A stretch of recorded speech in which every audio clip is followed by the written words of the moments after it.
Idinitalya ng Department of the Interior and Local Government kung paano pinatay si Police Senior Master Sergeant Dayan Mollenido at ang 8 taong gulang niyang anak base sa mga nakuha nilang impormasyon sa ginawang investigasyon.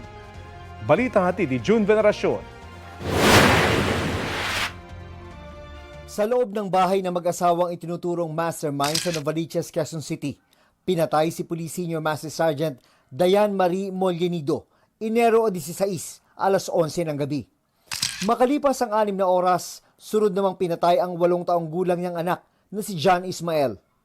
Ayon kay Interior Secretary John Vic Rimulya, unang pinatay si Police Senior Master Sergeant Mollenido habang nakaupo sa sofa ng dating pulis na inaanak pa naman niya sa kasal. Pinatay si Dayan Marie Mollenido sa pamamagitan ng gunshot wound na pumasok dito sa ulo at lumabas habang siya'y nakaupo at lumabas po sa kanyang pigi. Isinunod naman ang batang si John Ismael. Sila eh, parang, oo, yung mag-asawa rin eh. Binalot nila ng plastic sa ulo yung bata eh. Nang buhay pa. Sa extrajudicial confession ng isa sa mga suspect na kasabwat, hindi kasama sa plano ng pangunahing suspect na patayin ang bata, pero basta naig daw ang kagustuhan ng kanyang misis. Actually, according to ang plano sana ni ay papuntahin lang sa iligaw yung bata sa Taguig, ibalik doon. Kaya lang ang nasusunod, ang gusto ni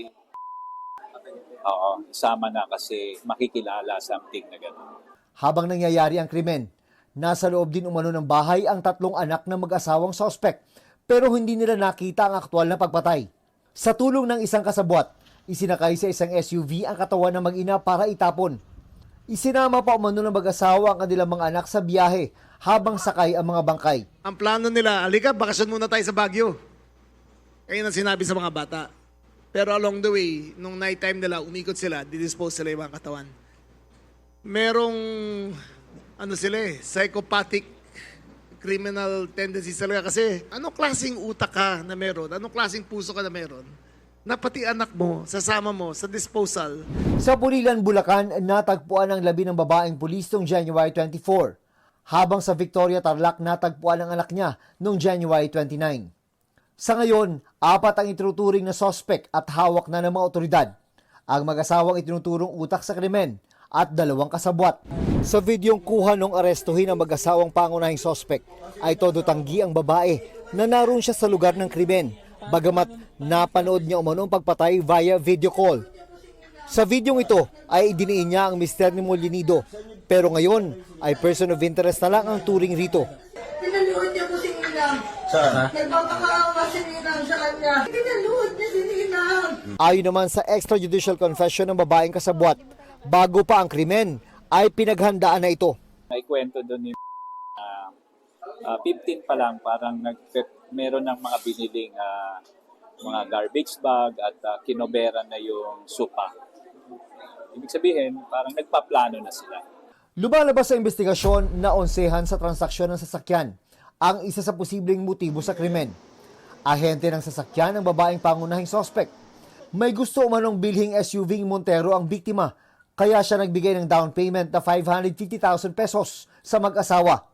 Ipinabenta pa ng biktima sa mag-asawa ang kanyang lumang sasakyan sa halagang 450,000 para mabuo ang pambayad sa kursunadang SUV. Pero nang magkita-kita na sila ng January 16 para tapusin ang transaksyon, it turned out, non-existent po pala yung Montero. So, pwede nating isipin na siguro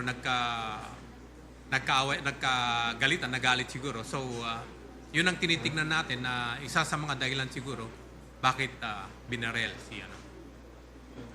And we have to understand also na itong mag-asawa, they have string of cases, estafa cases. bukod sa 4 na arestadong suspect, itinuturing pa ring person of interest ang asawa at ama ng mga biktima. Nasa restrictive custody pa rin siya ng PNP. Duda raw ang mga otoridad sa kanya. 2 things eh. Una, pinili niya makremate kaagad yung asawa niya. With yung clothes na namatay siya. Pulis siya, dapat alam niya yun. Pangalawa, nung interview, parang wala siyang remorse. Imagine mo, anak mo namatay, hindi ka naiiyak, wala kang, parang baliwala sa kanya eh. Well, iba-iba naman tayo ng reaction, di ba? So, we have different ways of grieving. So, hindi natin mahusgahan base lang sa reaction niya. So, antayin natin. Kinumpirma rin ng abogado na nasa restrictive custody nga ang nasabing pulis.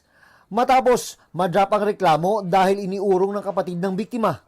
Bago naman iproseso para sa inquest ang kasabwat na babae, iginit niyang hindi siya sangkot sa krimen. Kayo po ba isangkot sa krimen? Hindi po. Ano lang po kayo, ma'am? Witness lang. Witness po ako. Ako po nakakita. Ano pong nakita ninyo, ma'am? Kung paano... Sige, attorney, nagsusulian lang natin siya, ma'am. Ano pong nakita ninyo, ma'am? Sa ano na lang, ma'am? Sa trial na lang po. Hindi na niya ididetalye ang pangyayari sa payo ng kanyang abogado. Sa kabila nito, kumpiyansa ang PNP sa mga ebidensyang hawak nila. We are sure that this case will have a certainty of conviction. Ayon sa aming investigasyon, considered case closed na to at charges will be filed. June Veneracion, nagbabalita para sa GMA Integrated News.